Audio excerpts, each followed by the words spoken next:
ಆರ್ಬಿಕ್ಸ್ ಬಳಸಿದ ನಂತರ ಕಲ್ಲಂಗಡಿ ಗಿಡ ಚೆನ್ನಾಗಿ ಬೆಳೆದಿದೆ. ನನ್ನ ಹೆಸರು ಜಗನ್ ಕುಮಾರ್. ನಾನು ತಿರುಪತಿ ಜಿಲ್ಲೆಯಲ್ಲಿ ವಾಸಿಸುತ್ತಿದ್ದೇನೆ ಮತ್ತು ನಾನು ಖಾಸಗಿ ಕಂಪನಿಯಲ್ಲಿ ಕೆಲಸ ಮಾಡುತ್ತಿದ್ದೇನೆ. ನಾನು ಮಧ್ಯಾಹ್ನ ಕೃಷಿ ಮಾಡುತ್ತಿದ್ದೇನೆ. ನಾನು 1 ಎಕರೆಯಲ್ಲಿ ಕಲ್ಲಂಗಡಿ ಬೆಳೆಯುತ್ತಿದ್ದೇನೆ.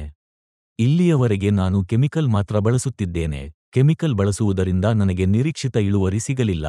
ಆದ್ದರಿಂದ ನಾನು ಫೇಸ್ಬುಕ್ನಲ್ಲಿ ಎಪಿಕೆಎಸ್ ಆರ್ಗಾನಿಕ್ ಕಂಪನಿಯಿಂದ ಅಭಿಮಾನ್ ಎಂಬ ಔಷಧಿಯ ಬಗ್ಗೆ ನೋಡಿದೆ. ನಾನು ಅವರನ್ನು ಸಂಪರ್ಕಿಸಿ ಬೆಳೆಯ ಸ್ಥಿತಿಯ ಬಗ್ಗೆ ಹೇಳಿದೆ ಮತ್ತು ಅವರು ಅಭಿಮಾನ್ ಅನ್ನು ಶಿಫಾರಸು ಮಾಡಿದರು. ನಾನು ಮೊದಲು ಅಭಿಮಾನ್ ಅನ್ನು ಖರೀದಿಸಿ ಅದನ್ನು ಬಳಸಿದೆ. ನಾನು 15 ದಿನಕ್ಕೊಮ್ಮೆ ಅಭಿಮಾನ್ ಅನ್ನು ಬಳಸಿದೆ. ನಂತರ ಅವರು 30 ದಿನಕ್ಕೊಮ್ಮೆ ಆರ್ಬಿಕ್ಸ್ ಅನ್ನು ಬಳಸಲು ಶಿಫಾರಸು ಮಾಡಿದರು ಮತ್ತು ಅದರ ಪ್ರಕಾರ ನಾನು ಆರ್ಬಿಕ್ಸ್ ಅನ್ನು ಸಹ ಬಳಸಿದ್ದೇನೆ. ಅದು ಒಳ್ಳೆಯದು. FL77 ಬಳಸಿದ ನಂತರ ಹೂವುಗಳು ಕಡಿಮೆ ಉದುರಿಹೋಗಿವೆ ಮತ್ತು ಹಣ್ಣುಗಳು ಹೆಚ್ಚು. ಅಭಿಮಾನ್ ಬಳಸಿದ ನಂತರ ಬೇರುಗಳು ಚೆನ್ನಾಗಿ ಮತ್ತು ಆರೋಗ್ಯಕರವಾಗಿ ಬೆಳೆಯುತ್ತಿವೆ. ಆರ್ಬಿಕ್ಸ್ ಅನ್ನು ಬಳಸುವುದರಿಂದ ಕಾಂಡದ ಬೆಳವಣಿಗೆ ಮತ್ತು ಹೆಚ್ಚಿನ ಹೂವುಗಳಿಗೆ ಸಹಾಯ ಮಾಡುತ್ತದೆ. ಇದು ಗ್ರೀನ್ ಮ್ಯಾಕ್ಸ್ ಎಂಬ ವಿಧವಾಗಿದೆ. ನಾನು ಈ ಔಷಧಿಯನ್ನು ಡ್ರಿಪ್ ಮೂಲಕ ಬಳಸಿದ್ದೇನೆ.